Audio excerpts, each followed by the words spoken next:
اعوذ باللہ من الشیطان الرجیم بسم اللہ الرحمن الرحیم وبہ نستعین وهو خیر المعین وصلی اللہ علی سیدنا محمد وآلہ الطاہرین اللهم صل على محمد وآل محمد وعجل فرجهم. بدایت الحکمہ کے آغاز سے پہلے مقدماتی گفتگو آپ کی خدمت میں ذکر کی جا رہی تھی، جس میں ہم نے مناہج فکری اور مدارس فکریہ کو مطالعہ کیا۔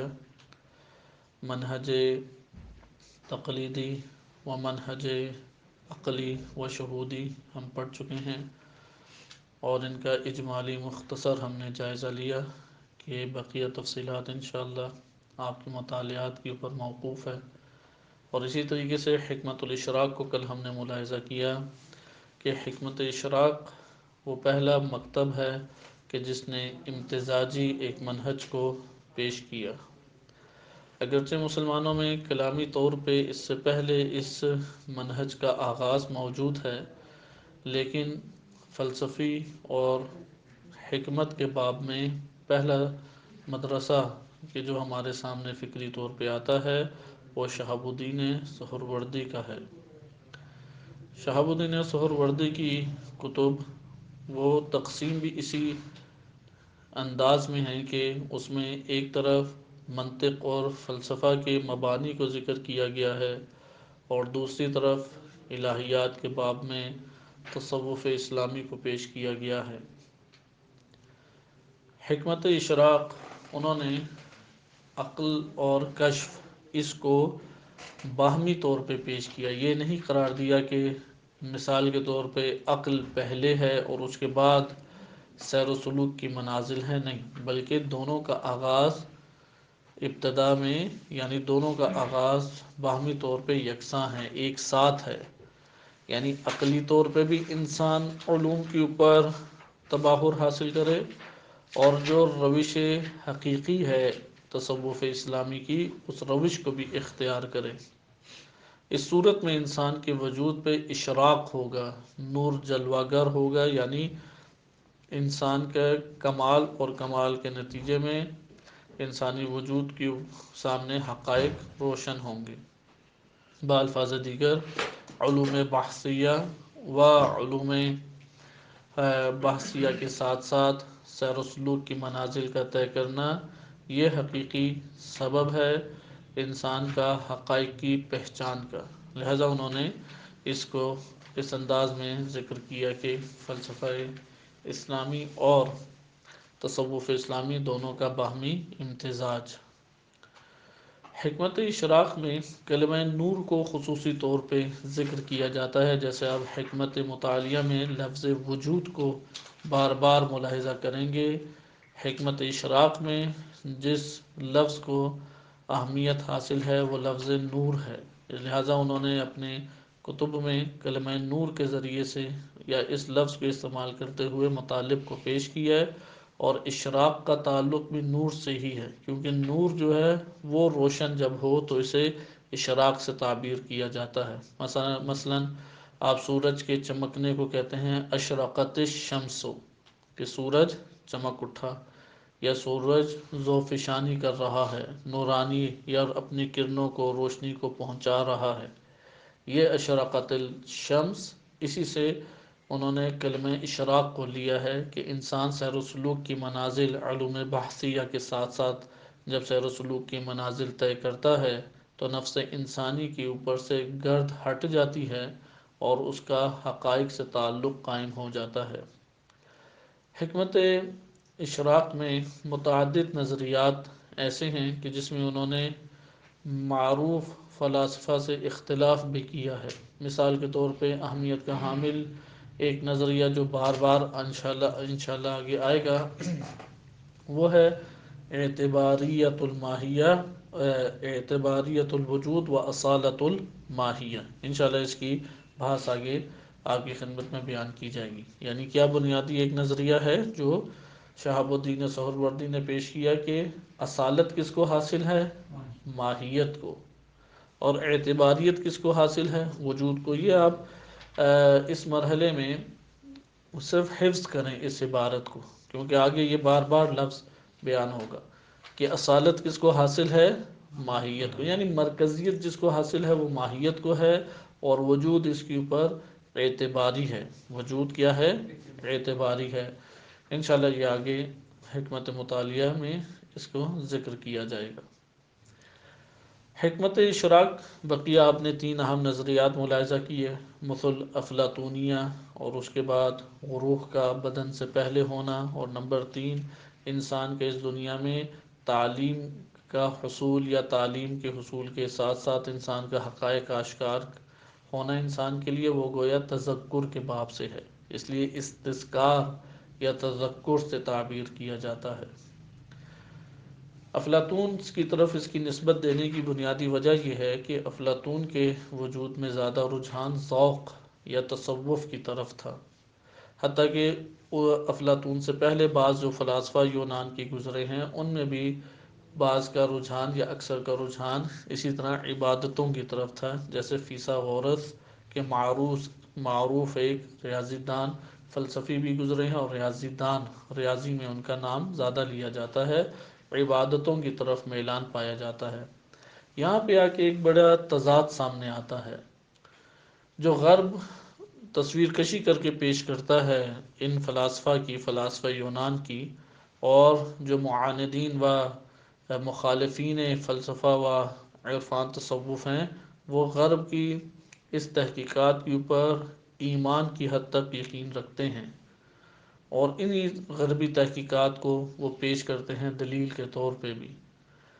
غرب جو تحقیقات پیش کرتا ہے اس کے مطابق یہ اصلاً موحد ہی نہیں تھے، کجا یہ کہ یہ کوئی معارف کی بات نقل کریں، اصلاً یہ توحید پرست تھے ہی نہیں، جس طرح موجودہ سائنٹسٹ ہیں کہ جو سیکولر ذہن یا مادہ پرست ہیں اس طرح سے تصویر کشی کرتے ہیں۔ لیکن تعجب آور بات ہے اسی وقت وہ اشکال ایک یہ بھی کرتے ہیں کہ یہ بڑے عبادت گزار بھی تھے۔ آخر کیسے عبادت گزاری بغیر توحید کے یا بغیر نظریہ الہ کے وجود میں آ سکتی ہے؟ یقیناً الہ کا نظریہ ہوگا تو عبادت ہوگی، اگر الوہیت کا نظریہ پایا ہی نہیں جاتا، عبودیت اور معبود پایا ہی نہیں جاتا، تو کس کی عبادت انجام دینی ہے؟ لہذا یہ وہ تضاد ہے جس سے ہمیں یہ پتہ لگتا ہے کہ ان کی یہ بات درست نہیں ہے۔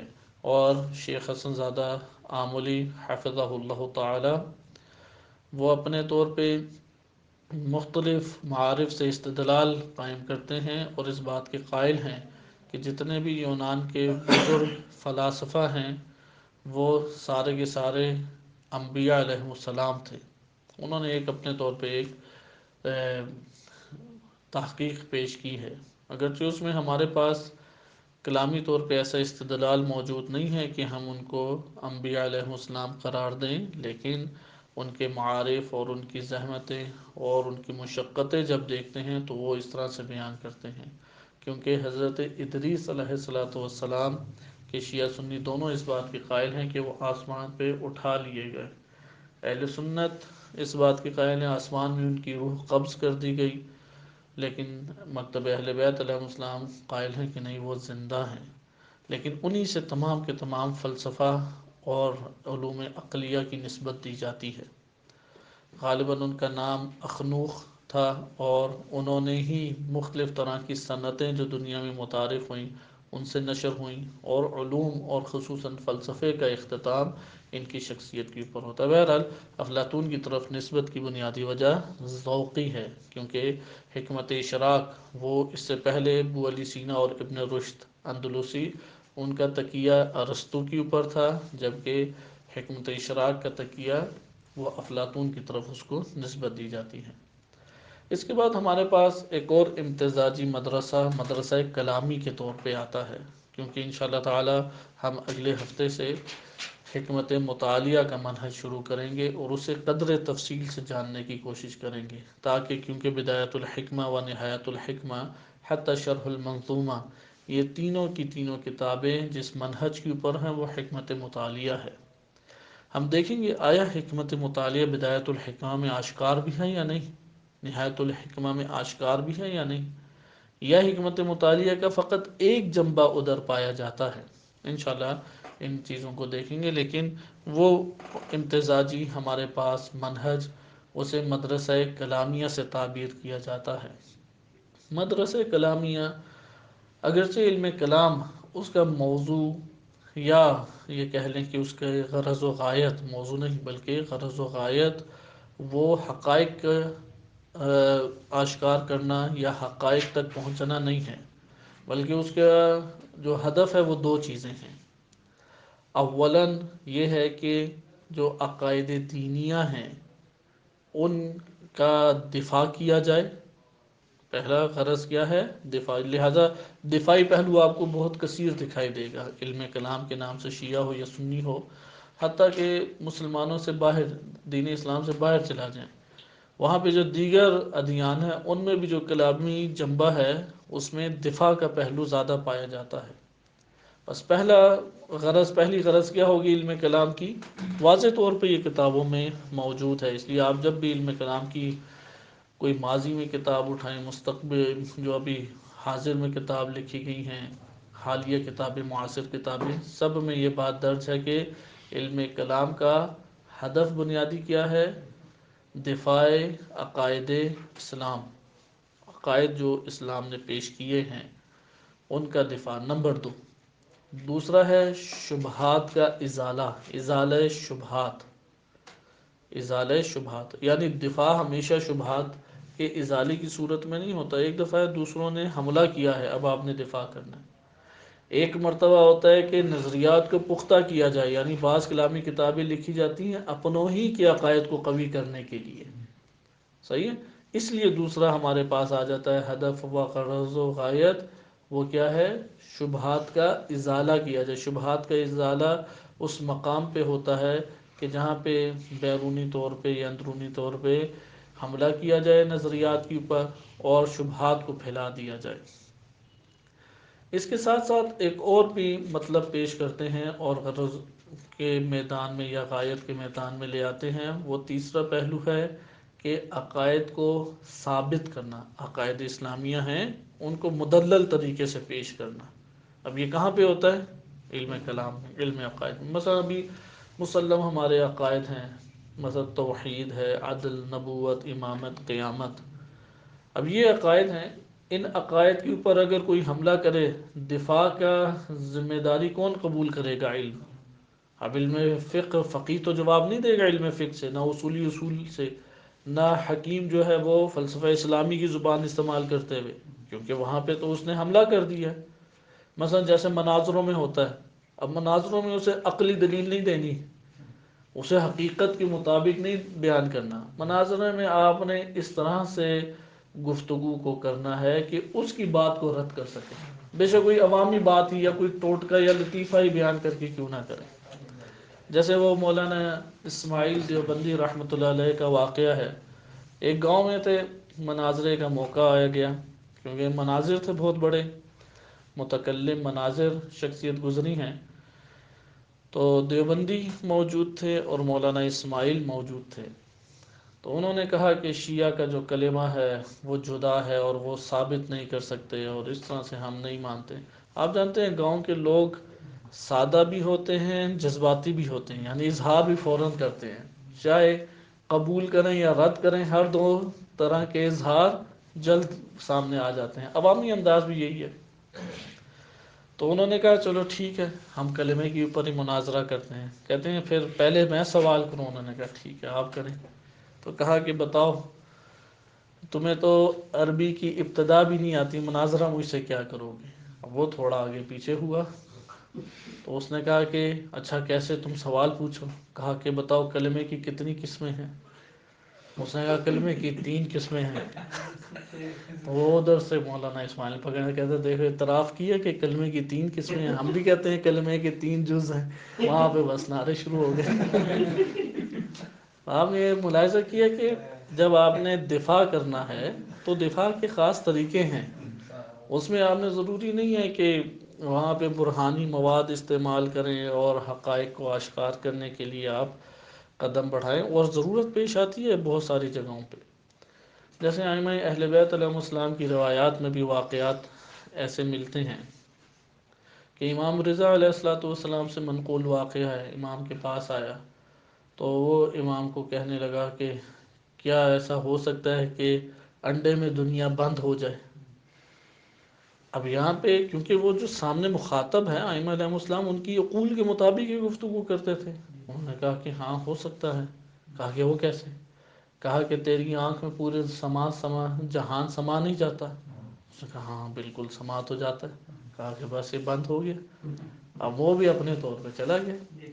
لہذا آپ نے دیکھا کہ عقول کو مد نظر اور ماحول اور تقاضے کے مد، یعنی ایسا نہیں ہے کہ علم کلام حکمت اسلامی کے مقابلے میں بیکار ہے، کوئی قیمت ہی نہیں ہے، یا ابھی ہم مختلف مناہج پڑھ رہے ہیں تو یہ منہج بالکل ہی ایک غیر مفید یا جھگڑے کے اسباب کے علاوہ اس میں کچھ نہیں ہے، کیونکہ ہمارے ہی علمی دنیا میں جو افراد حکمت اسلامی کے زیادہ رجحان رکھتے ہیں وہ علم کلام پہ سخت تنقید کرتے ہیں، جبکہ یہ تنقید بیکار ہے، کیونکہ ہر علم کی اپنی افادیت ہے، ہر علم کے اپنے اثرات ہیں۔ بہت سارے مقامات پہ آپ انہیں اصالت الماہیہ یا اصالت الوجود سمجھاتے رہیں، وہ مسلمان ہی نہیں ہو رہا۔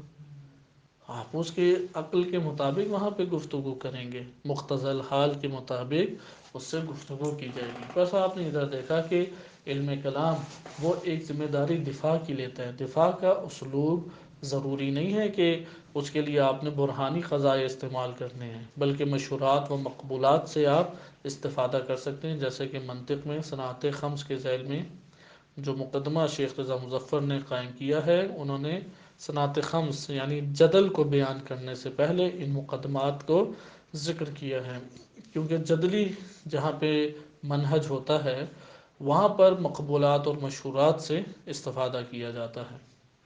دوسرا غرض اور غایت یا مقصد علم کلام کا، وہ ہم نے پڑھا کہ ازالہ شبہات۔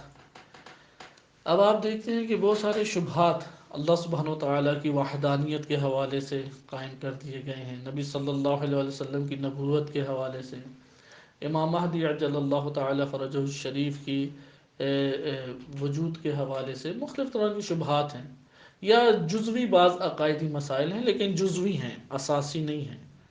مثال کے طور پہ ہمارے ہاں بہت سارے تاریخی مسائل عقائدی شمار ہوتے ہیں، مثلا نبی صلی اللہ علیہ وسلم کی ایک بیٹی تھی یا 4 بیٹیاں تھیں، یا یہ کہ جناب زہرا سلام اللہ علیہ کا گھر کیسے جلایا گیا، یہ تو صحیح سنت روایات میں وارد ہوا، شہیدہ ہیں، مظلومہ ہیں، اور ان کے اوپر ظلم کیا گیا، ارث چھینا گیا، اور ان کی چھوٹی عمر میں وفات ہی سب سے بڑی دلیل ہے کہ وہ شہید کی گئی۔ اب اس کی تفصیلات، اس کے اوپر شبہات اکٹھے کر کے پھیلا دیے جائیں اور یہ ثابت کیا جائے نہیں ایسی کوئی بات ہوئی نہیں۔ ان میں بڑا اتحاد مسلمانوں میں تھا، ایک مثالی مدینہ تھا جس میں نہ کوئی کسی کے اوپر غلط انداز میں اتہام لگاتا تھا، نہ کوئی آپس میں کوئی اختلافات موجود تھے، اور نہ ہی کوئی اس طرح کی چھینا چپٹی کی گئی، ایک وہ تصویر کشی کی جائے۔ اس جگہ پہ شبہات کا ازالہ کس نے کرنا ہے؟ اب حکمت اسلامی تو اس کا جواب نہیں دے گی، ادھر تو یہ والی ابحاث ہیں ہی نہیں۔ اسی طریقے سے علم فقہ میں تو یہ ابحاث موجود نہیں ہیں، اگرچہ ہبہ کا آتا ہے باب الہبہ یا باب الودیعہ ہے، یا اسی طریقے سے دیگر ابواب ہدیہ کے نام سے ہدیہ و ہبہ آتے ہیں، لیکن اس کے ذہن میں یہ واقعہ بھی فدق کا آئے گا، لیکن وہ ادھر سے فقی جواب نہیں دے سکتا ان ادلہ کے ذریعے سے، ادھر علم کلام متکلم آ کے جواب دے گا۔ لہذا متکلم کے وظائف بڑھ جاتے ہیں، کہیں پہ اس کو روائی انداز میں یعنی علم رجال و حدیث کی زبان میں گفتگو کرنے پڑ رہی ہے، کسی جگہ متکلم کو خالصتاً فلسفیانہ و برہانی گفتگو کرنے پڑ رہی ہے شبہات کے ازالے کے لیے، اور بعض اوقات متکلم مورخ کے طور پہ آگے سے گفتگو کر رہا ہے، لہذا متکلم کی ذمہ داری سخت ہو جاتی ہے اور اس کا مجال بھی وسیع ہو جاتا ہے۔ یہ وجہ بنی، یہ جو آپ اغراض و مقاصد دیکھ رہے ہیں، یہ وجہ بنی کہ علم کلام ایک منہج کی پر قائم نہیں ہے، اختلاطی منہج اس میں پایا جاتا ہے، اس میں امتزاجی منہج پایا جاتا ہے، یعنی طبیعت علم کلام کا یہ تقاضا تھا کہ وہ ایک اختلاطی منہج وہ وجود میں آ جائے۔ ممکن ہے کہ باب التوحید میں ایک منہج متکلم نے اختیار کیا ہے، باب النبوہ والامامہ میں کوئی اور منہج اختیار کیا ہو، واضح یہ بات۔ تو یہ ہمارے پاس امتزاجی ایک علم کلام، اس لیے متکلم کی ذمہ داری سخت ہے، اس نے یہ تینوں کام کرنے ہیں۔ اس نے دفاع بھی کرنا ہے جو ہجوم آئے گا، اگر شبہات پھیل چکے ہیں ان شبہات کا جواب بھی دینا ہے۔ نمبر تین، اس نے عوام الناس یا معاشرے کے اندر مسلمہ عقائد جو مکتب اور دین اسلام کی نگاہ میں ہیں ان کو ذہنوں کے اندر ثابت کرنے کے لیے ہر سطح فکری کے مطابق کتب کو بھی میدان میں لانی ہے، صحیح؟ اس لیے اس کو اس کا مجال یا دائرہ کار کام کا وسیع ہو جاتا ہے متکلم کا۔ متکلمین، ہر مکتب میں متکلم اگر ہے یعنی علم کلام کا شعبہ قوی ہے تو وہ مکتب محفوظ ہو جائے گا، اگر علم کلام کھو دیں تو وہ مکتب، اس کی بنیادیں ضعیف ہونے شروع ہو جائیں گی۔ اس لیے چار ناچار متکلم ہر ایک طبقے میں موجود، ہر ایک گروہ میں یا فرقے میں موجود ہوگا۔ اس لیے زمانے قدیم سے یہ متکلمین موجود ہیں، جیسے امام صادق علیہ السلام کے معروف ترین شاگرد ہشام بن حکم، انہوں نے اگرچہ ارسطو کی رد میں ایک کتابچہ بھی لکھا جسے رجال نجاشی میں ذکر کیا گیا ہے، اور بعض ہشام بن حکم کی اس عمل کو حجت قرار دیتے ہیں اور صوفیہ اور فلاسفہ کے خلاف کہتے ہیں کہ دیکھیں اصحاب امام صادق علیہ السلام کتنے مخالف تھے۔ اب ہشام بن حکم ان کی اپنی زندگی کے مدارج ہیں، وہ ہر حالت میں ایک نہیں ہیں، جیسے بھی آپ نے آج عمار صاباتی کے بارے میں پڑھا، فتحی ہیں لیکن ایک روایت آتی ہے کہ نہیں ملحق ہو گئے، یا اسی طرح سے حمیری ہیں کہ وہ غالباً زیدی فرقے سے تعلق رکھتے تھے، امام صادق علیہ السلام کا معجزہ یا کرامت دیکھی تو وہ جعفری ہو گئے۔ اسی طریقے سے ہشام بن حکم ہیں، یا ان کے اوپر تہمت لگائی گئی یا جوانی میں کوئی اور عقیدہ رکھتے تھے اور بعد میں وہ سالم عقائد کی طرف آ گئے، ان کی نسبت ہشام بن سالم وہ بزرگ ترین ہستی گزرے ہیں۔ لیکن ہشام بن حکم نے ممکن ہے کتاب لکھی، کب لکھی، کیسے لکھی، موافقت ائمہ علیہ السلام نے کی یا نہیں کی، یہ کتاب کا لکھا جانا کوئی دلیل کبھی بھی نہیں ہوتا۔ وَإِلَّا انتہائی فاسق ترین بعض ہمارے رجالی گزرے ہیں، ان کی بھی کتابیں موجود ہیں، ان کا کتاب لکھنا کیا ان کی امانت داری پہ دلیل بن جائے گا؟ نہیں، ایسا نہیں ہے۔ یا انہوں نے جو کتاب لکھی ہے وہ ائمہ علیہ السلام کی طرف منسوب ہو جائے گی؟ نہیں، کیونکہ عمل صحابی حجت نہیں ہے۔ خیر، ہم آتے ہیں آگے منہج کی طرف ہی، کلامی منہج کی طرف۔ اہل سنت میں مختلف کلامی گروہ رہے ہیں، اور آج کے دور میں اگر ہم ان کلامی گروہوں کو تقسیم کریں تو تین گروہ ہمارے سامنے آتے ہیں، یعنی اہل سنت طبقہ، مکتب اہل سنت تین بڑے فرقوں میں تقسیم ہو جاتا ہے۔ یہ تین بڑے فرقے کون سے ہیں ہمارے پاس؟ تاکہ ہم جب آئیں تو آپ کو معلوم ہو کہ کیا ہمارے پاس مکتب تشیع میں بھی تقسیم آتی ہے، کیونکہ ہم ابھی تک پیچھے جو پڑھ چکے ہیں وہ شیعہ سنی کے حدود سے ماورا پڑا ہے، کوئی تقسیم نہیں کی، لیکن علم کلام میں لامحالہ اس تقسیم کی طرف آنا پڑتا ہے۔ لہذا اہل سنت میں موجودہ معاصر یہ ہم فرقے دیکھ رہے ہیں معاصر، ایک ہے اشاعرہ، ایک ہے ماتریدیہ، اور تیسرا ہے حنابلہ، ایک چوتھا بھی ہے عباضیہ اسے کہتے ہیں، یہ فقط عمان میں ہوتا ہے، عمان خوارج میں سے ہے۔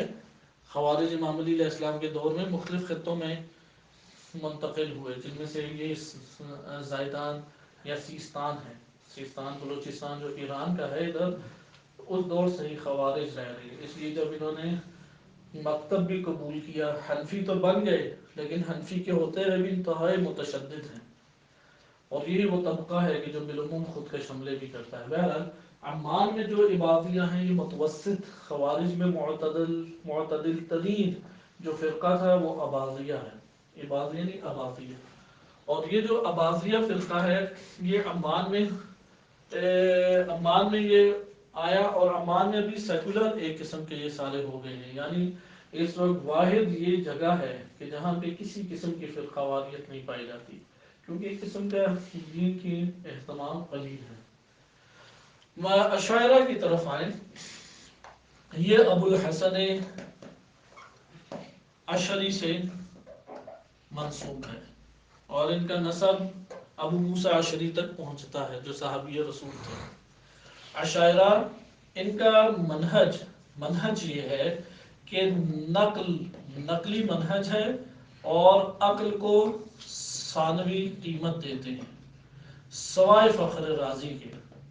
فخر الدین رازی واحد ایک متکلم گزرے ہیں اشاعرہ میں کہ جنہوں نے عقل کو نقل کے اوپر ترجیح دی ہے، کیونکہ یہ فلسفی ذوق رکھتے تھے، اس لیے انہوں نے شرح الاشارات و تنبیہات سب سے پہلے انہوں نے لکھی۔ ان کی بہت سارے اشتباہات دے کے شیخ طوسی یعنی خواجہ نصیر الدین طوسی رحمۃ اللہ علیہ نے شرح الاشارات و تنبیہات لکھی۔ اشاعرہ ابو الحسن اشعری یہ 4 صدی ہجری کے معروف متکلم ہیں، انہوں نے اشاعرہ کی بنیاد رکھی اور یہ بالعموم فقہی طور پہ مالکی و شافعی، جتنے شوافع و مالکی ہیں وہ کیا ہوتے ہیں؟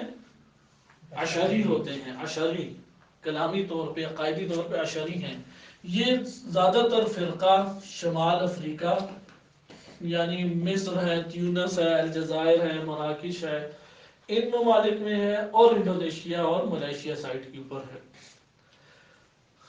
اشاعرہ کے اسی دور میں جب یہ 4 صدی ہجری میں ابو الحسن اشعری یہ ہوتے تھے بصرہ بغداد میں، بصرہ میں ان کا مرکز، بنیادی طور پہ عراق میں ان کا مرکز تھا۔ اسی دور میں موجودہ دور میں ازبکستان بہت تاریخی ایک جگہ رہی ہے، خصوصاً اہل سنت کے اعتبار سے یہ بڑی زرخیز زمین رہی ہے، کیونکہ صحیح بخاری کے مصنف محمد بن اسماعیل بخاری بھی ازبکستان سے تعلق رکھتے ہیں۔ اس جگہ پہ ابو منصور محمد ماتوریدی یہ موجود تھے۔ ماتورید ایک گاؤں ہے ازبکستان میں، آج بھی موجود ہے۔ اس جگہ ابو منصور ماتوریدی ہوا کرتے تھے۔ انہوں نے ابو الحسن اشعری کے ہم عصر ہیں۔ ابو منصور ماتوریدی کس کے ہم عصر ہیں؟ ابو الحسن اشعری کے، لیکن ملاقات ثابت نہیں ہے، کتابیں پڑھی ہیں۔ ماتوریدی نے اشاعرہ کو تقریباً کامل قبول کر لیا، اشعری نظریات کو، لیکن 40 مسائل میں جزوی 40 جزوی مسائل میں اختلاف کیا ہے۔ اس اختلاف کی وجہ سے یہ ماتوریدی بن گئے۔ دوسرے لفظوں میں اکثر معتزلہ جو آپ سنتے ہیں، ماضی میں معتزلہ فرقہ جو اکثر ہے وہی ماتوریدیہ بعد میں قریب بن گیا بالفاظ دیگر۔ فقہی طور پہ آپ جن کو حنفی کہتے ہیں، وہ سارے کیا ہیں؟ ماتوریدی ہیں۔ مثلا ایک میں مسئلہ آپ کے سامنے بیان کرتا ہوں، حسن قبح عقلی و شرعی۔ اشاعرہ قائل ہے کہ حسن قبح شرعی ہوتا ہے، یعنی شریعت بتائے گی وہی حسن ہے، جسے شریعت کہتے ہیں وہی قبیح ہے۔ امامیہ کیا کہتے ہیں؟ شیعہ کہ حسن قبح عقلی ہوتا ہے، عقل جسے کہے گی وہ حسن ہے، عقل جسے کہے گی وہ قبیح ہے۔ اب ماتوریدیہ کیا کہتے ہیں؟ وہ کہتے ہیں کہ حسن قبح عقلی ہوتا ہے، لیکن توقف کرتے ہیں میدان عمل میں۔ فکری طور پہ اشاعرہ سے اختلاف کیا انہوں نے۔ آج ایک حنابلہ ہیں جو احمد بن حنبل اس کے پیرو ہیں، فقہ میں بھی حنبلی کہلاتے ہیں اور عقائد میں بھی۔ عقائد میں ان کا دوسرا نام ہے اہل حدیث۔ اہل حدیث کی پاکستان میں جائیں تو آپ کے بعض مساجد میں اس طرح لکھا ہوگا، مثلا مسجد فلاں، مثلا مسجد النور بریکٹ میں اہل حدیث، کسی اور کا داخلہ بند ہے۔ خصوصی طور پہ لکھا ہوتا ہے کسی اور کا داخلہ بند ہے سوائے اہل حدیث کے، کیونکہ اہل حدیث ان میں سب سے متشدد ہیں، تقریباً سب کو ہی کافر گردانتے ہیں۔ دیوبندی اور ماتوریدیہ ہندوستان پاکستان میں 2 حصوں میں تقسیم ہوتا ہے، بریلوی اور دیوبندی یہ دونوں حنفی ہیں۔ ان میں کوئی خاص اختلاف نہیں ہے، فقہی طور پہ بھی حنفی ہیں اور عقائدی طور پہ دونوں ماتریدی ہیں. اب جو اختلافات ان کے آپس میں ابھرے ہوئے ہیں وہ نیچے سطح کے ہیں، کیونکہ انہوں نے اپنے علماء کو خوب چڑھایا ہوا ہے. کوئی ایک کی مخالفت کرے تو اس پہ چڑھ جاتا ہے. پھر جزوی طور پہ اختلافات ہیں، کیونکہ دیوبند میں بہت سارے افراد جو ہیں وہ حنابلہ کی وہابی فکر سے متاثر ہوئے، کیونکہ وہابی کہاں پہ آئے ہیں؟ حنابلہ میں. بعد میں ایک بڑی شخصیت عالم اسلام میں 7ویں سے 8ویں صدی ہجری میں آئی، اور اس شخصیت کے اثرات تمام کے تمام مکاتب میں گہرے طور پہ پڑا. اس کا نام ہے ابن تیمیہ. لہذا ابن تیمیہ نے آ کے حنابلہ تفکر کو قوی کیا. اور اس کے بعد ابن قیم الجوزیہ ہیں جو کہ شاگرد ہیں ابن تیمیہ کے، اور اس کے بعد شخصیت آئی عبد الوہاب، محمد بن عبد الوہاب، جس سے وہابی تفکر پھیلا. کیونکہ وہابیت کوئی الگ سے گروہ نہیں ہے، 8-10 مسائل ہیں. ان 8-10 مسائل میں اس کا ایک جداگانہ تصور تھا تمام مسلمانوں سے، اور اس میں اس نے تشدد دکھایا، اور حنابلہ نے فوراً ان کو قبول کیا اور پھر اسی کو بنیادی دین بنا کے پیش کیا. مثلا زیارت قبور حرام ہے، توسل شرک ہے، میلاد شرک ہے، اچھا اسی تبرک شرک ہے. اس طرح سے 8-10 مسائل ہیں. ان 8-10 مسائل کے اوپر کتابیں لکھی. اب یہ جب 8-10 مسائل، کیونکہ بنیادی چیزیں تو نہیں ہیں یہ 8-10، یہ جزوی چیزیں ہیں، لیکن اس نے اس کے اوپر شرک کے فتوے لگا کے جہاد کے نام پہ حملے شروع کیے، کربلا کو ویران کیا، خون کی ندیاں بہا دیں، اور بہت ظلم و ستم اس نے مچایا. اب اس کا یہ جو تفکر تھا، یہ تفکر اہل سنت مکاتب میں قبول ہونے لگا. لہذا عشائرہ نے فوراً لبیک کی. خصوصاً یہ ابھی موجودہ 1 صدی پہلے جب تحریکیں دنیا میں اٹھیں تو ان میں اخوان المسلمین بھی تھی. اخوان المسلمین کا قریب قریب سے بھی کوئی تعلق نہیں تھا، لیکن اس میں رشید رضا آئے اور انہوں نے کاملاً یہ وہابی تفکر کو اس کے بنیادی اور مرکزی نظریات قرار دے دیا اور اس طرح صلاحیت کر گئے. حتیٰ کہ یہ مکتب تشیع بھی اس فکر سے کاملاً محفوظ نہیں رہا. عراق میں ہی خالصی ایک بہت معروف خاندان ہے علماء، اور بڑی خدمات ہیں. انہی میں سے اکا دکا بعض ایسے علماء نکلے جنہوں نے لبیک کہی، اور انہی کے شاگردوں میں سے بعض شاگرد پاکستان پہنچے جو نجفی علماء میں سے قرار پاتے ہیں، اور انہوں نے اس تفکر سے تھوڑا متاثر اور قریب تھے اور اس کو پھیلایا. لہذا یہ مکتب جو وہابی مکتب ہے در حقیقت اس نے حنابلہ میں جگہ پائی. اب آئیں آپ منہج کے اعتبار سے دیکھیں. عشائرہ اختلاطی منہج رکھتے ہیں، لیکن ان کا زیادہ رجحان نقل کی طرف ہے. اس لیے 4-5ویں صدی ہجری میں ان کے بڑے بڑے جتنے متکلمین ہیں انہوں نے اب عقائد کو جب ثابت کیا، کیونکہ ہم 3 وظائف پڑھ چکے ہیں علم کلام کے، دفاع ہے، ازالہ شبہات ہے اور اثبات ہے. ان 3 کو جب بیان کیا تو ان کی کوشش ہوتی تھی قرآن یا روایت پیش کریں. کیا پیش کریں؟ قرآن یا روایت. لیکن اس کے ذیل میں عقلی گفتگو بھی شروع کی. دوسرے لفظوں میں یہ کہہ لیں کہ 3 صدی ہجری یا 4 صدی ہجری تک تو نقلی ہی منہج رہا، عشائرہ کا بھی اور حنابلہ کا بھی. جہاں تک ماتریدیہ تھے ان کا بھی زیادہ رجحان اسی کی طرف تھا. لیکن 5ویں صدی ہجری میں تھوڑی وسعت پیدا ہو گئی، خصوصاً ابن سینا کے بعد. ابن سینا کی تاثیر سب کے اوپر پڑی. ابن سینا کے بعد کاملاً برعکس صورت ہوگی، کاملاً برعکس. ابن سینا کی تاثیر اہل سنت میں بھی گہرے طور پہ ہے، اسی لیے آمدی اور سیف الدین آمدی اور فخر الدین رازی عشائرہ میں آئے. اس سے پہلے ہے ابو بکر باقلانی کہ معروف ایک متکلم ہیں، لیکن ان کی آپ کتاب پڑھیں اس میں رجحان نقل کی طرف ہے. لیکن جب یہ جو شخصیات آئیں 5ویں 6 صدی ہجری میں یا 6-7ویں صدی ہجری میں، کون سی؟ کہ محمد سیف الدین آمدی، کہ ان کی کتاب معروف ہے ابکار الافکار کے نام سے فی اصول الدین. اصول الدین 5 جلدوں کی پر ابھی چھپ چکی ہے. اور دوسری شخصیت ہے فخر الدین رازی، جس نے ایک تہلکہ مچایا اور کئی کتابیں لکھی اور عشائرہ کے مکتب کو بھی قوی کیا. اور فلسفہ پہ المباحث المشرقیہ ہے کہ ابھی بھی وہ ضخیم اور مشکل کتاب ہے، علماء اس کی طرف رجوع کرتے ہیں، کاملاً فلسفیانہ انداز میں لکھی گئی ہے. اور اس قدر پائی کی کتاب ہے کہ اگر کوئی تجرید العقائد کو بھی پڑھا ہو تو مباحث مشرقیہ کو صحیح طرح نہیں سمجھ سکتا. ضروری ہے کہ فلسفے کے اوپر تباہر ہو، تب جا کے رازی کی یہ کتاب سمجھ میں آتی ہے. اور اس میں ہیں بہت سارے شبہات بھی. بہرحال یہ کتاب معروف کتاب ہے. فخر رازی کے مقام پہ عشاعرہ میں اختلاطی منہج وہ آشکار ہو گیا، اور اس کے بعد پھر یہی مناہج عشاعرہ میں داخل ہو گئے. کچھ نقلی رہے، کچھ خالصتاً عقلی ہو گئے، کچھ نقل اور عقل دونوں کے قائل ہو گئے. لیکن کلامی مکتب بالعموم حنابلہ کے علاوہ جتنے بھی فرقہ جات ہیں شیعہ سنی دونوں، وہ عقل اور نقل کے امتزاج کے قائل ہیں. عقل اور نقل کے امتزاج کے قائل ہیں. بس آپ نے یہ دیکھا اہل حدیث طبقہ حنابلہ کس کے قائل ہیں؟ وہ عقل کو ایک قسم کا حرام عمل سمجھتے ہیں. قلیل افراد ہیں حنابلہ میں بھی متکلمین جن کا رجحان رازی کی طرح عقلیات سے بھی کچھ متاثر ہوئے، لیکن وہ قلیل مقدار ہے. ان میں اکثریت حنابلہ تقریباً سارے کے سارے کس کے قائل ہیں؟ نقل کے.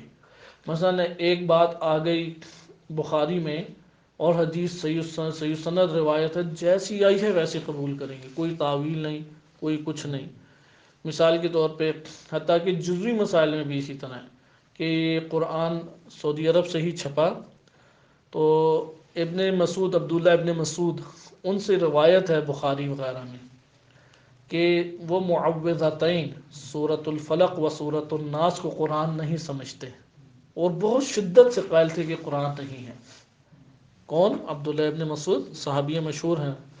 وہ اس بات کے قائل تھے کہ یہ معوذتین سورہ قرآن کا جز نہیں ہے. ان کے جو شاگرد تھے ابی بن کعب، وہ اس بات کے قائل تھے کہ یہ قرآن ہے، لیکن اپنے استاد کے بارے میں بیان کیا کرتے تھے کہ وہ قائل نہیں ہیں. اب جب یہ حاشیہ لکھا گیا بخاری کے، یہ قرآن کا حاشیہ، تو بخاری کی روایت ذکر کر کے حاشیے میں جو محشی ہے اس نے یہ نقل کیا کہ معوذتین صحیح سند روایت سے ثابت ہے کہ قرآن کا حصہ نہیں ہے، اور اس نے انکار کیا. اب یہ جزوی مسئلے کے اوپر تمام مسلمانوں تحریف قرآن اس سے لازم آتی ہے. اب اس کے نظریے کے وہ کیوں قائل ہوئے؟ یہ نقلی منہج کی وجہ سے. یہ ابن تیمیہ کے بعض اقوال اس طرح سے ہیں کہ جیسے میں اوپر ممبر سے نیچے آتا ہوں، اللہ سبحانہ و تعالیٰ ساتویں آسمان سے چوتھے آسمان کی طرف، نعوذ باللہ ہے. اب یہ کیا وجہ ہے؟ یہ وجہ وہ نقلی منہج ہے. یعنی اصلاً عقلی استدلال کو قبول نہیں کرنا، بالکل قبول نہیں کرنا. یعنی جو کچھ وحی میں آیا ہے اور اس کے ظواہر جس کو بیان کرتے ہیں وہ ہمارے لیے قابل قبول ہے کہ ہم پیچھے تقلیدی منہج پڑھ چکے ہیں.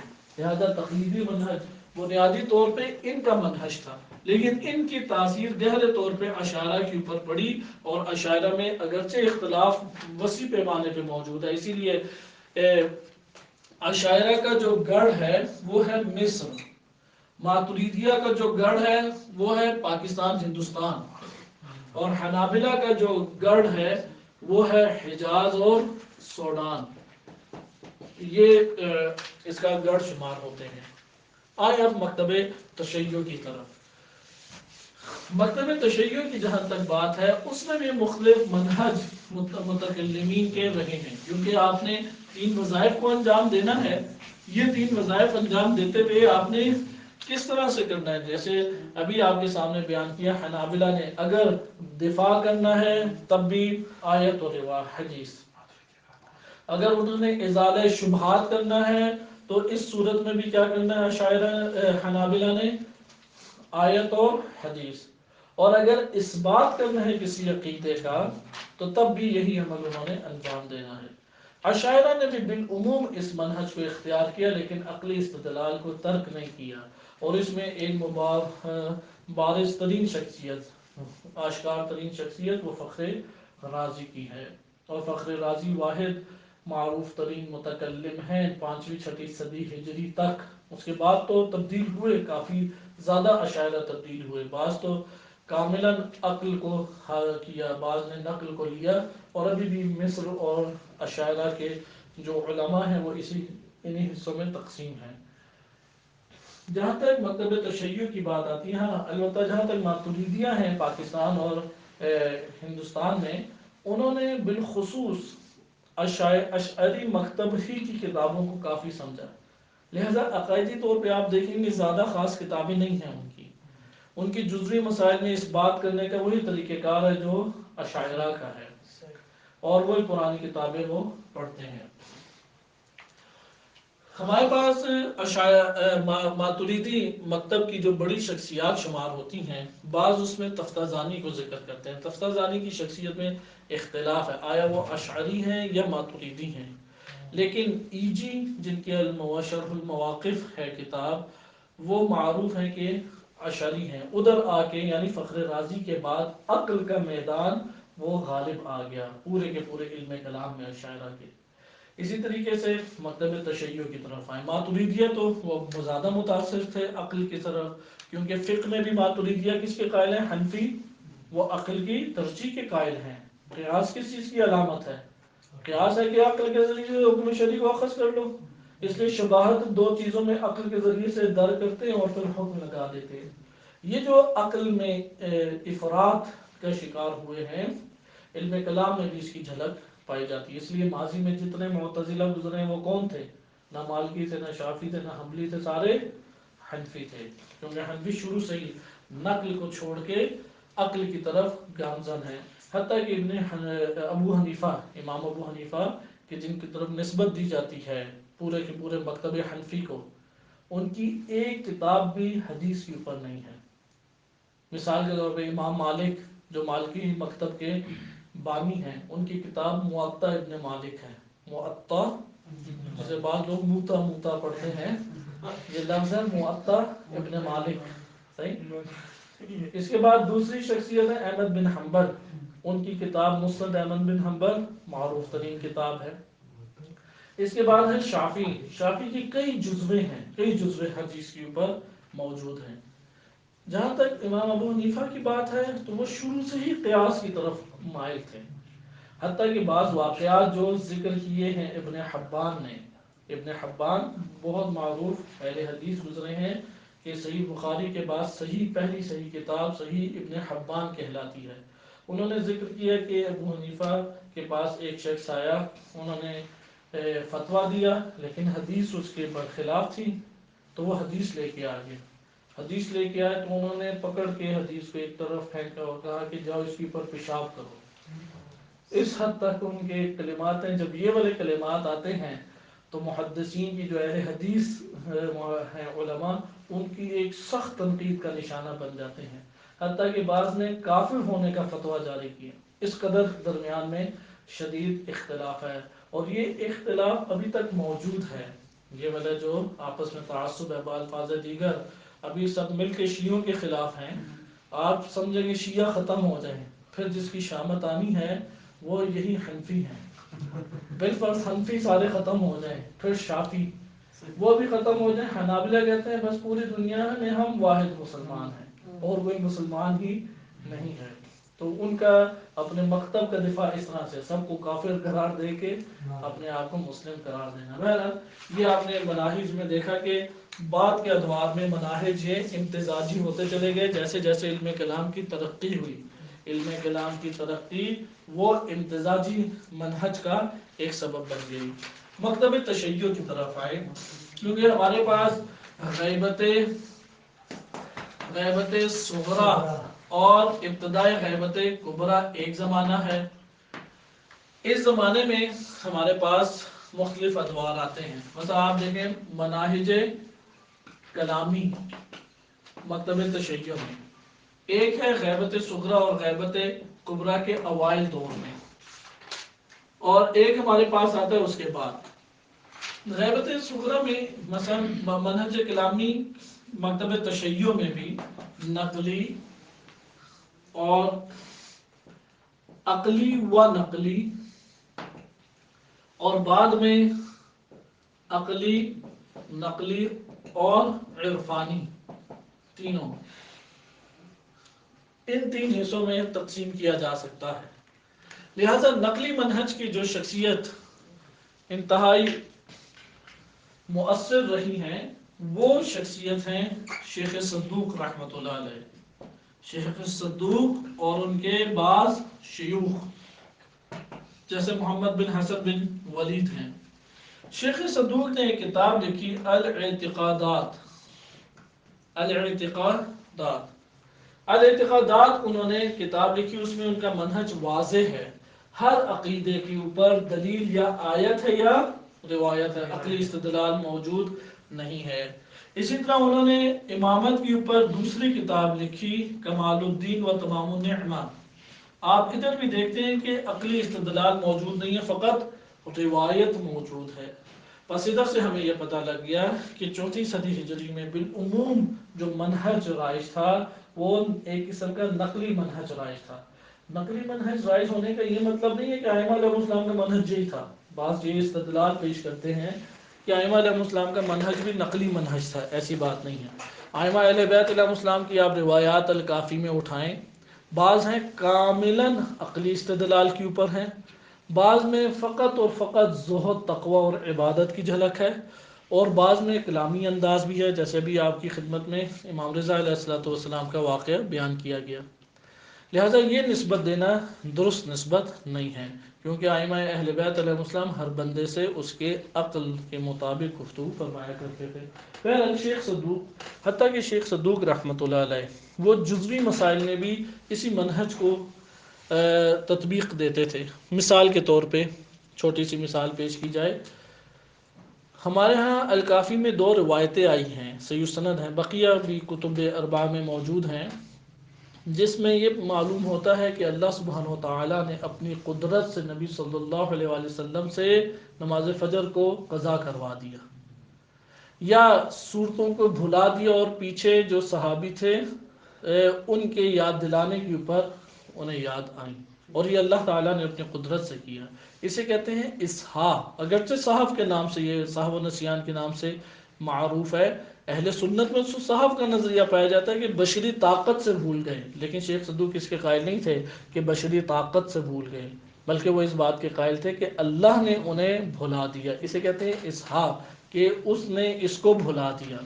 صحف کہتے ہیں خود بھول جانا، شیخ صدوق اس کے قائل ہیں کہ وہ خود نہیں بھول سکتے، معصوم ذات ہیں، کیسے ممکن ہے خود بھول جائیں؟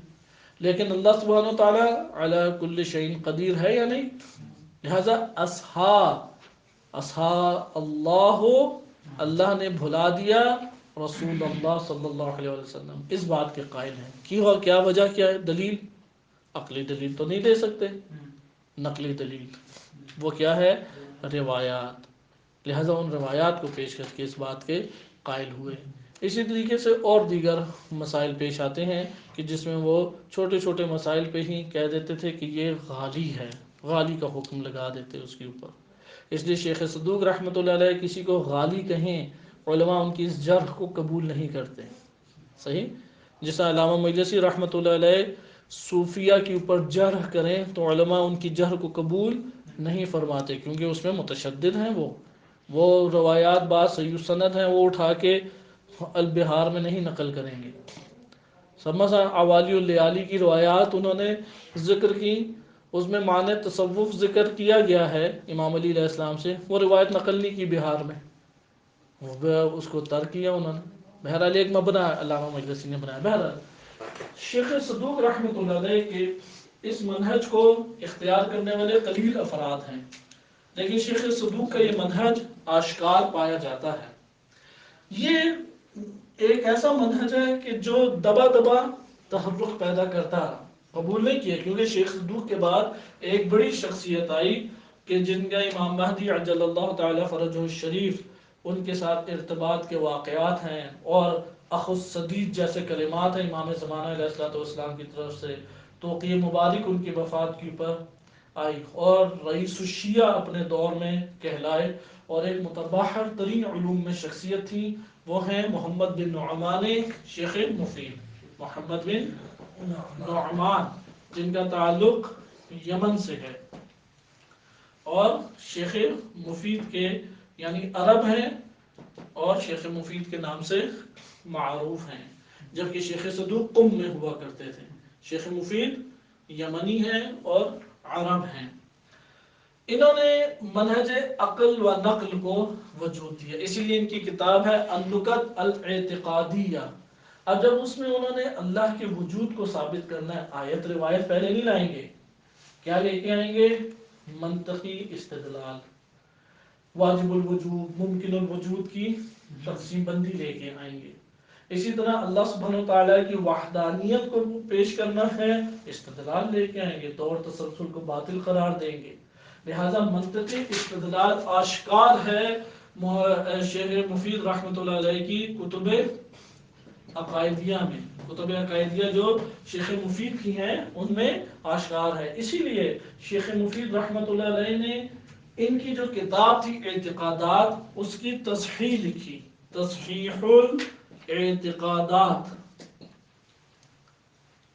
کیا لکھا؟ تصحیح تصحیح کی شیخ صدوق کے نظریات کی، جو عقائدی نظریات شیخ صدوق کے تھے اس کو انہوں نے تصحیح کی اور قبول نہیں کیا۔ حتیٰ کہ شیخ مفید رحمۃ اللہ علیہ نے بعض رسائل میں اس طرح لکھا کہ اگر سہو و نسیان کا نظریہ ان کا اپنا نظریہ ہے، کیونکہ انہوں نے اپنے استاد کا نظریہ اختیار کیا تھا، تو کہا کہ ان کا تشیع سے کوئی تعلق نہیں ہے۔ اس کا لازمیت ہے جزوی مسائل میں ایک حدیث کا صحیح ہونا اس بات صدور کو بیان کرتا ہے، متن کی تو تحقیق اپنی جگہ باقی رہتی ہے۔ اس لیے محکم متشابہ جس طرح قرآن میں ہے تو روایات میں محکم متشابہ ناسخ منسوخ نہیں ہے۔ قرآن میں تو تحریف لفظی وارد نہیں ہوئی، روایات میں تو تحریف لفظی بھی آشکار وارد ہوئی ہے، آشکار طور پہ موجود ہے۔ اس لیے آپ غیبت نعمانی کی روایات اٹھائیں، کتنی روایات ہیں جو علامہ مجلسی رحمۃ اللہ علیہ نے بہار الانوار میں جب تحریر کی تو اس کی اصلاح فرمائی۔ اس کی مثلا ایک جگہ پہ ہم ابھی جناب زہرا سلام علیہ کے بارے میں بھی جو درس پڑھ رہے تھے، اب روایت میں جو پیچھے کتابیں ہیں اس میں لفظ آیا ہے حر، یعنی گرمائش، لیکن علامہ مجلسی رحمۃ اللہ علیہ نے تصحیح کی اور کہا کہ ضر، یعنی ضرر، اور یہ والا ضرر کا نقطہ وہ زیادہ قریب بھی ہے۔ خدمات بہت بزرگ ہیں علامہ مجلسی کی، اگرچہ انہوں نے منہج شیخ صدوق کو اختیار کیا، لیکن حدیث کے اوپر ایک اچھا نام ان کا موجود ہے۔ خلاصہ کلام یہ شیخ مفید رحمۃ اللہ علیہ انہوں نے ان روایات کو متن میں قبول نہیں کیا، کیونکہ عقلی منہج کے ذریعے ہی تو حقائق سمجھ آتے ہیں، اور ان کو متشابہ، اگر اب بالفرض ہم کہیں کہ یار کوئی مطلب تو بیان ہے، اس لیے اسے متشابہات کے باب میں بہت زیادہ ہو تو ہم رکھیں گے۔ واضح یہ بات کہ شیخ مفید نے کس کو ترجیح دی؟ عقلی منہج کو۔ نقلی منہج سے گریز کیا؟ نہیں، نقلی منہج بھی تائید کے طور پہ موجود ہے، یا ایسے موارد جہاں پہ عقلی منہج سے استدلال ممکن نہیں ہے وہاں پہ کس سے استدلال کیا؟ نقلی منہج سے، کیونکہ علم کلام کسی ایک کا پابند تو ہے نہیں۔ علم کلام میں تو آپ نے کیا کام کرنا ہے؟ 3 وظائف ہیں۔ پہلا وظیفہ کیا ہے؟ دفاع، دوسرا ہے ازالہ شبہات، تیسرا ہے اثبات قضائے کلامیہ، عقائد کو ثابت کریں۔ اب شیخ مفید نے جب ثابت کیا بھائی عقلی دلیل نہیں مل رہی تو کیا کریں گے؟ نقلی دلیل لے کے آ جائیں گے۔ تو اس طرح سے شیخ مفید رحمۃ اللہ علیہ نے غیبت کے اوپر، اب امام مہدی علیہ السلام کا موضوع کلامی موضوع ہے، انہوں نے کوئی ایسی حدیث والی کتاب نہیں لکھی، بلکہ انہوں نے کیا کتابیں لکھی؟ 4 رسالات فی الغیبہ۔ اگرچہ جزوی طور پہ روایات سے استدلال اس میں موجود ہے، لیکن عقلی استدلال اس میں موجود ہے، عقل سے عقلی استدلال کی۔ اسی طرح المسائل العشر، انہوں نے غیبت کے اوپر دوسری کتاب جو چھوٹے چھوٹے رسالے ہیں، عقلی استدلال موجود ہے۔ شیخ مفید رحمۃ اللہ علیہ نے جن عقلی استدلال کی بنیاد غیبت امام مہدی علیہ السلام میں پیش کی استدلال، اسی کی تشریح بعد میں شاگردوں نے کی۔ اس لیے المقنع فی الغیبہ، شیخ سید مرتضی علم الہدیٰ جو شاگرد ہیں شیخ مفید کے، انہوں نے باقاعدہ ایک تفصیلی کتاب لکھی المقنع فی الغیبہ، لیکن کیا وہ روائی تھی؟ نہیں، عقلی استدلال پہ تھی۔ حتیٰ کہ امامت امیر المومنین علیہ السلام، اس کے اس بات کے لیے شیخ سید مرتضی علم الہدیٰ نے سب سے تفصیلی کتاب لکھی کہ ابھی تک اتنی مفصل کتاب نہیں آئی، الشافی کے نام سے، الشافی فی الامامہ، کہ اس کی تلخیص 4 جلدوں میں شیخ طوسی نے لکھی۔ وہ تلخیص آج ہمارے ہاتھ میں ہے، تلخیص الشافی فی الامامہ، وہ ہمارے ہاتھ میں، وہ شیخ طوسی رحمۃ اللہ علیہ نے لکھی، اور وہ کس کے اوپر ہے؟ عقلی استدلال پہ۔ اسی لیے آپ امالی اٹھائیں سید مرتضیٰ کی، کاملاً عقلی استدلال کے اوپر وہ مشتمل ہے۔ یہاں سے شیخ مفید نے جو مدرسہ قائم کیا یہ ہمارے ہاں ترقی پا گیا۔ کلامی مدرسہ جو شیخ مفید رحمۃ اللہ علیہ نے، اگر یہ کلامی طریقہ کار عقلی استدلال ممنوع ہوتا جیسے شیخ صدوق کا یہی رجحان تھا، تو امام مہدی علیہ السلام کی ملاقاتوں میں امام انہیں رہنمائی فرما دیتے ہیں۔ لہذا یہاں سے ہمارے پاس جتنے بزرگ شخصیات بعد میں آئیں، بڑے بڑے نام، سید مرتضی علم الہدا، اس کے بعد شیخ توسی کی بہت کتابیں ہیں، حتیٰ کہ ابھی ایک نئی کتاب تمہید الاصول فی علم الکلام آ گئی ہے، کیونکہ بہت سارے مخطوطات ہیں۔ مخطوط کسے کہتے ہیں؟ وہ کتابیں کہ جو ہاتھ سے لکھی ہوئی ہیں، ابھی تک میدان میں وارد نہیں آئیں، یعنی انہیں کتابی صورت میں دوبارہ ڈھالا نہیں گیا اور لائبریریوں میں محفوظ ہے۔ ایک تحقیق کے مطابق عالم اسلام میں شیعہ سنی دونوں کی کتابیں ملا کے جو مخطوطات پڑے ہوئے ہیں لائبریریوں میں، ان میں سے جو باہر آئے ہیں کتابی صورت میں وہ صرف اور صرف 10% ہیں، اور غرب کے جتنے آئے ہیں وہ 65 یا 70% ہیں۔ اس سے آپ اندازہ لگائیں گے کتنا کام باقی ہے ابھی۔ لہٰذا شیخ توسی کی ابھی کتنے عرصے بعد، ہزاروں سال بعد ایک کتاب آ رہی تمہید الاصول۔ اس طرح اور بہت ساری کتابیں ہیں، شیخ انصاری کی، علامہ ہلی کی، تمام ان بزرگان کی۔ اب شیخ توسی رحمۃ اللہ علیہ کی کلامی کتابیں آپ کے سامنے آئیں کہ انہوں نے مختلف کتابیں لکھی کہ الاقتصاد فیما یتعلق بالاعتقاد، معروف کتاب ہے شیخ توسی کی الاقتصاد۔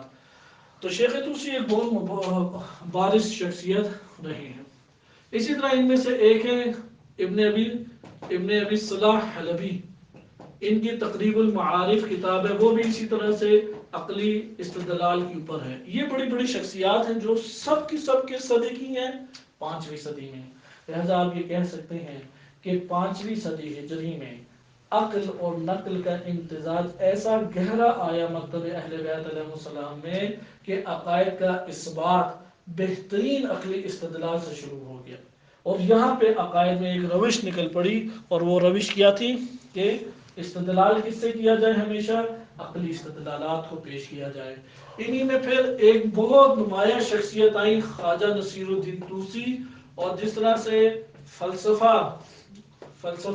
ملا صدرہ رحمۃ اللہ علیہ کے ذریعے اوج تک پہنچا، عقائدی یہی امتزاجی اور اختلاطی منہج کے ہمراہ اوج کمال تک جس شخصیت کے ہاتھوں پہنچا، وہ کون سی شخصیت ہے؟ خواجہ نصیر الدین طوسی۔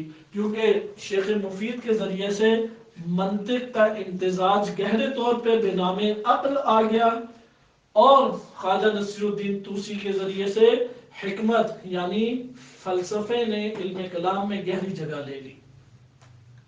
لہذا شیخ مفید کا جو کارنامہ ہے وہ یہی ہے کہ علم کلام دو علوم سے بہت متاثر ہو گیا، اور یہ دونوں علوم عقلی اصول رکھتے ہیں۔ ایک ہے علم منطق اور دوسرا ہے علم الاصول۔ ان دو سے گہرے طور پہ مربوط ہو گیا اور امتزاج ہو گیا۔ خواجہ نصیر الدین طوسی، ان کی کتاب پھر مرجع بن گئی تمام کی تمام کلامی کتابوں میں، اور وہ ہے تجرید الاعتقاد، کہ شیعہ سنی دونوں نے اس کی شروحات لکھی، تجرید الاعتقاد۔ اور اس کے بعد خواجہ طوسی نے ایک عظیم ترین شاگرد کو پرورش دیا، اور اسی شاگرد سے بعد میں عالم تشیع انتہائی گہرے طور پہ متاثر ہوا، اور اس شخصیت کا نام ہے علامہ ہلی رحمۃ اللہ علیہ۔ علامہ ہلی اپنی زندگی میں سب سے زیادہ جس استاد سے متاثر تھے وہ خواجہ طوسی رحمۃ اللہ علیہ۔ علامہ ہلی کی برکت سے ہی تقریباً سارا کا سارا ایران شیعہ ہوا۔ علامہ ہلی کی برکت سے امامت، وہ اس قدر انہوں نے کثیر کتابیں لکھی کہ بعد میں مرجع قرار پائیں علامہ ہلی کی کتب۔ علم رجال کو قوی کیا، علم فقہ کے اوپر اس قدر کثیر کتابیں ان کی موجود ہیں، اور انتہائی دقیق کتابیں موجود ہیں کہ فقہ کی بنیادیں علامہ ہلی کے اوپر جا کے انتہائی قوی نظر آتی ہیں۔ علم رجال، علم فقہ، علامہ ہلی ایک انتہائی موسوعی شخصیت ہیں۔ علامہ ہلی نے خواجہ طوسی کی دو کتابیں معروف تھیں، ایک کتاب ہے تجرید الاعتقاد اور دوسری ہے تجرید المنطق۔ علامہ ہلی نے اس کی شرح لکھی، اور وہ شرح ہے کشف المراد، جو الحمدللہ جامع المصطفیٰ میں پڑھائی جاتی ہے، کچھ حصے اس کے۔ اور تجرید المنطق میں جواہر النظیر کتاب لکھی، جواہر النظیر، کہ یہ منطق میں اجتہادی کتاب شمار ہوتی ہے، اور جس نے یہ والی کتاب پڑھی ہو اسے علماء قبول کرتے ہیں کہ ہاں اس نے منطق میں کتاب پڑھی ہے۔ صحیح، علامہ ہندی کی کتاب جواہر النظیر کتاب ہے، یہ معروف ترین کتب میں سے ہے۔ تجرید الاعتقاد دو حصوں پہ مشتمل ہے۔ پہلا حصہ ہے امور عامہ، یہ فقط اور فقط عقلیات کے اوپر مشتمل ہے، امور عامہ۔ بالفاظ دیگر انشاءاللہ ہم جو بدایت الحکمہ پڑھ رہے ہیں، اس کو پڑھنے کی وجہ سے آپ بدایت امور عامہ کو سمجھنے لگ جائیں گے۔ اور دوسرا ہے امور خاصہ، یہ عقائد کے اوپر ہے۔ بالفاظ دیگر اگر کسی نے عقائد یعنی توحید، عدل، نبوت، امامت، قیامت سمجھنا ہے، ضروری ہے کہ امور عامہ پڑھ کے آئے۔ اور امور عامہ کیا ہے؟ 100% فلسفہ اسلامی، اس کے علاوہ کچھ اور ہے ہی نہیں اس میں، امور عامہ میں فقط فلسفہ اسلامی کی ترکیب۔ لہذا عقائد اس کے بعد سے مکتب تشیع میں اگر کوئی شخص عقائد پڑھنا چاہتا ہے اور اسے فلسفہ اسلامی کے اوپر ایک دسترس حاصل نہیں ہے، اس کا یہ مطلب ہے کہ متکلمین نے اپنی کتب کلامیہ میں جو نظریات پیش کیے ہیں وہ اسے نہیں سمجھ سکتا، کیونکہ امور خاصہ جو پیش کیے ہیں تجدید الاعتقاد میں وہ سارے امور عامہ کی بنیاد پہ ہیں۔ اگر کسی نے اشکال کرنا ہے امور خاصہ میں توحید، عدل، نبوت، امامت، قیامت، شیخ طوسی کے کسی نظریے کے اوپر، تو وہ پہلے امور عامہ کے مبنا کے اوپر جا کے اعتراض کرے گا۔ بس یہ امور عامہ کا کیسے آج کے دور میں حل ہوتے ہیں؟ بدایت الحکمہ کو اگر آپ اچھے انداز میں، قوی انداز میں پڑھ لیں تو یہ امور عامہ کاملاً آپ کے لیے حل ہو جائیں گے۔ کشف المراد بھی اسی طرح سے ہے، امور عامہ کو پہلے انہوں نے شرح کی اور اس کے بعد امور خاصہ ہیں، اور یہ دونوں کتابیں آزادانہ طور پہ جب سے لکھی گئی ہیں تب سے پڑھائی جا رہی ہیں۔ تمام کے تمام علماء اسے قدیم جدید پڑھتے ہیں، اور ابھی الحمدللہ نجف اور قم کے حوزہ جات میں معروف ہے۔ شیخ شیخ مفید رحمۃ اللہ علیہ کا جو مدرسہ تھا، اس میں واضح عقل و نقل کا امتزاج آپ کو نظر آ رہا ہے، حتیٰ کہ تجرید الاعتقاد۔ اب مثلا امام 12 ہونے چاہیے، یہ مسئلہ تو عقل سے ثابت نہیں ہوتا۔ امامت کا ہونا، امام کا معصوم ہونا، بعض صفات کا ہونا، لیکن عدد کی تعیین وہ کہاں سے آئے گی؟ وہ نقل، خبر متواتر ہمیں بیان کرے گی۔ لا محالہ آپ کو آ کے نقل کا سہارا لینا پڑے گا۔ اب یہاں پہ ایک چیز رہ گئی کہ عقلی استدلال شیخ طوسی کے ذریعے سے داخل ہوا تو پروان چڑھے گا یا نہیں؟ یہ پروان آہستہ آہستہ چڑھتا گیا، اور متکلمین نے خوب دین اسلام میں خدمات بھی انجام دی، اور تمام اب قضایا جو خواجہ طوسی نے تجدید الاعتقاد میں دفاع کیا ہے، شبہات کا جواب دیا ہے اور اس بات کیا، یہ تینوں کس کے ذریعے سے ہیں؟ حکمت اسلامی و نقل و منطقی استدلالات کے ذریعے سے۔ یہ ہمارے پاس ہے شیخ مفید کا، ابھی تک یہ منہج حوزہ علمیہ میں غالب ہے، غالب یعنی یہی ابھی سردار ہے ابھی تک۔ شیخ صدوق کا جو منہج تھا، کیونکہ وہ اہل حدیثی منہج تھا، وہ گھٹا کھٹا چلتا رہا، یہاں تک کہ اخباری تفکر پیدا ہوا۔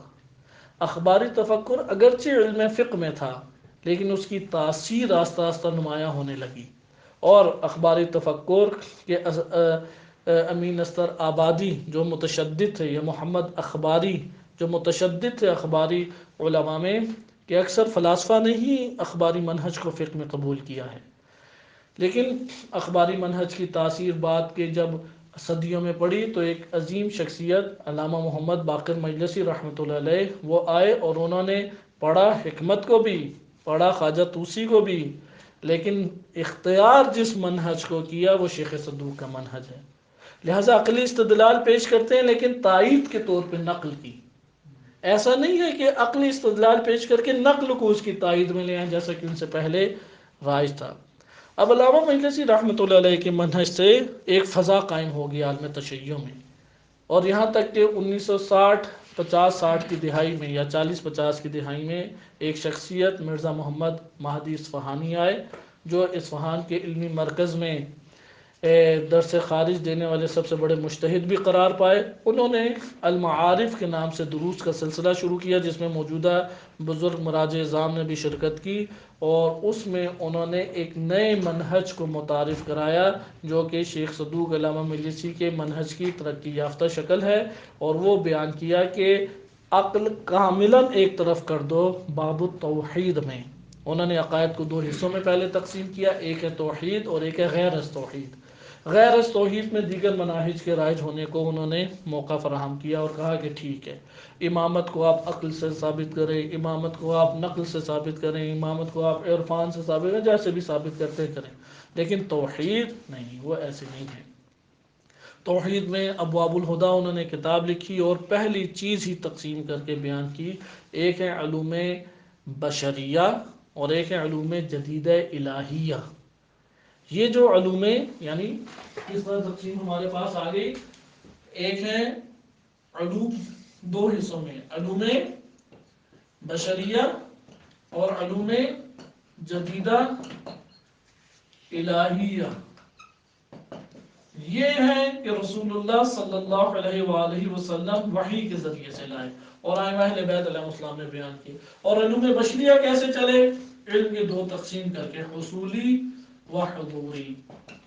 لہذا جو کچھ ملا صدرہ نے بیان کیا وہ علم بشری ہے، علم بشری سے نہیں توحید پتہ لگتی، اس لیے انہوں نے کہا علوم جدیدہ الہیہ سے، علوم وحیہ سے بس پتہ لگتی ہیں۔ اب انہوں نے اس کو آ کے شدید تنقید کا نشانہ بنایا اور ایک قسم کے اپنی زندگی کا ہدف فلسفہ اور تصوف کے خلاف ان کا محاذ قائم کرنا قرار پایا، لہذا ان کے شاگردان میں اکثریت نے انہی کے منہج کو قبول کیا، اور مستقبل میں پھر اس کا نام جو پڑا اور علماء نے لکھا وہ مدرسۃ التفقیق ہے، مدرسۃ التفقیق۔ مدرسہ تفقیق یہ اسی منہج کے قائل ہیں کہ توحید کے باب میں فقط علوم جدیدہ الہیہ کو قبول کیا، نقل کو، فرق نہیں پڑتا ضعیف و سند روایت ہے یا کیسی ہے، اور بحال الانوار بالعموم وہ اس کو کاملاً درست سمجھتے ہیں۔ یہ مدرسہ تفقیق سیاسی طور پہ دو حصوں میں تقسیم ہو جاتا ہے، ایک ہے انجمن حجتیہ کہ اس کی شاخیں پاک و ہند میں موجود ہے، اور دوسری غیر از انجمن حجتیہ۔ ضروری نہیں ہے جو مدرسہ تفقیق ہے وہ انجمن حجتیہ سے ہی ہو، نہیں، بہت سارے انقلابی بھی مدرسہ تفقیق سے ہیں، بہت سارے علماء بھی مدرسہ تفقیق سے تعلق رکھتے ہیں، لیکن مدرسہ تفقیق والے فقط نقل کو قبول کرتے ہیں، باب التوحید میں عقلی استدلال کو اصلاً قبول نہیں کرتے۔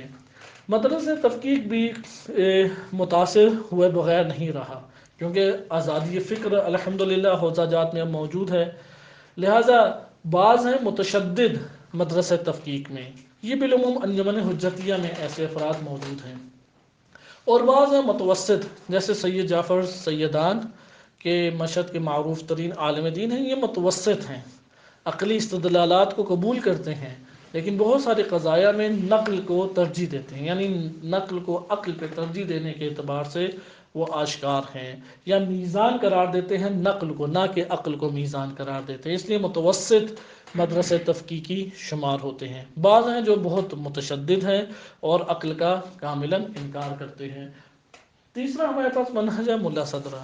ملا صدرہ رحمۃ اللہ علیہ، خصوصاً یہ جو اخیر ادوار ہیں ان میں ملا صدرہ کا منہج کئی جگہوں کے اوپر متاثر ہوا، خصوصاً ملا صدرہ نے جو منہج امتزاجی پیش کیا، یعنی وہ منہج کیا تھا؟ قرآن یعنی قرآن اور حدیث، نمبر دو برہان یعنی وہی حکمت مشاء، نمبر تین عرفان یعنی تصوف اسلامی۔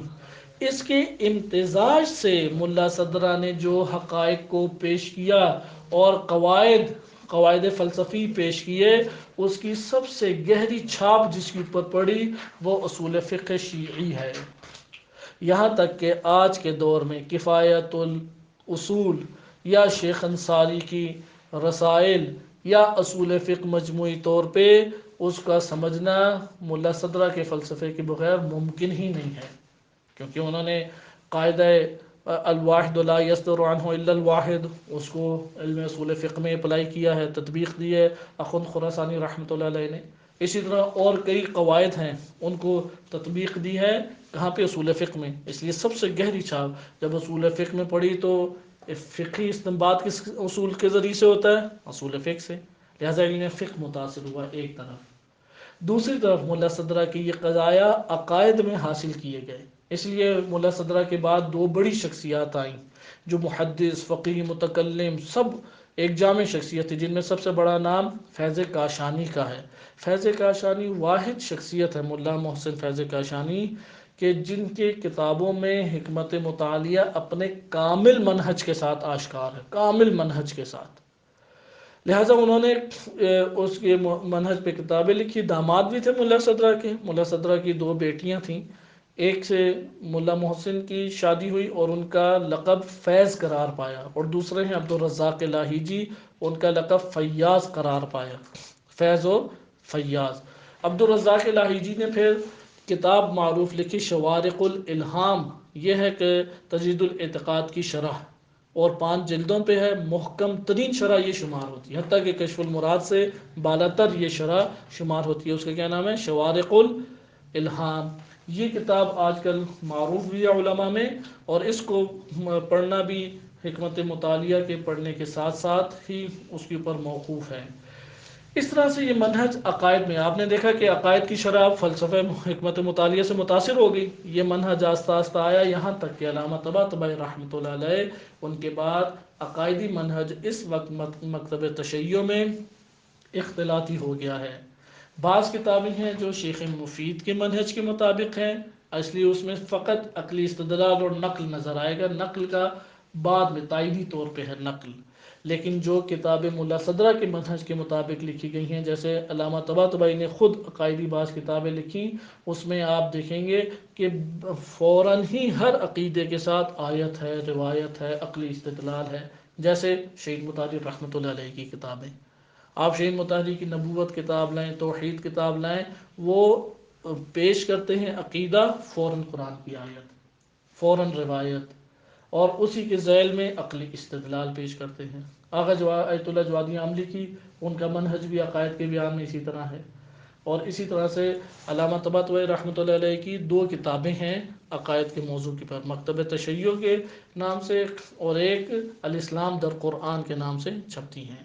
تو اس طرح سے اس وقت مکتب تشیع میں یہ منہج زیادہ رائج آہستہ آہستہ ہوتا جا رہا ہے کہ عقائد کی تبیین ہو عقل، نقل اور قضایہ عرفانی کے ہمراہ، یعنی منہج ملا صدرہ۔ اس لیے حکمت مطالعہ آج کے دور میں ان 2 علوم کے اوپر خصوصی اثر انداز ہونے کی وجہ سے بھی قیمت اختیار کر چکا ہے۔ ایک ہے اصول فقہ، کیونکہ کفایت الاصول درس خارج میں یہی کتاب مرکز قرار پاتی ہے، جس کے اوپر ایک فقیہ درس خارج دیتا ہے، اور درس خارج سے پہلے جو کتاب اخیر کتاب شمار ہوتی ہے وہ بھی کفایت الاصول ہے، اور کفایت الاصول کے قضایا کا سمجھنا ایک حد تک حکمت مطالعہ کو سمجھنے کے اوپر موقوف ہے، خصوصاً اطلاق کی بحث میں ماہیت کی تقسیم آتی ہے، یا قاعدہ واحد ہے، یا اس طرح سے چند اور قواعد ہیں جو اصول فقہ میں تطبیق کیے جاتے ہیں۔ اور دوسرا کلامی منہج ہے کہ اب اختلافی طور پہ کلامی منہج ہمارے سامنے آتا ہے۔ صلی اللہ علیہ سیدنا محمد وآلہ الطاہرین۔ اللهم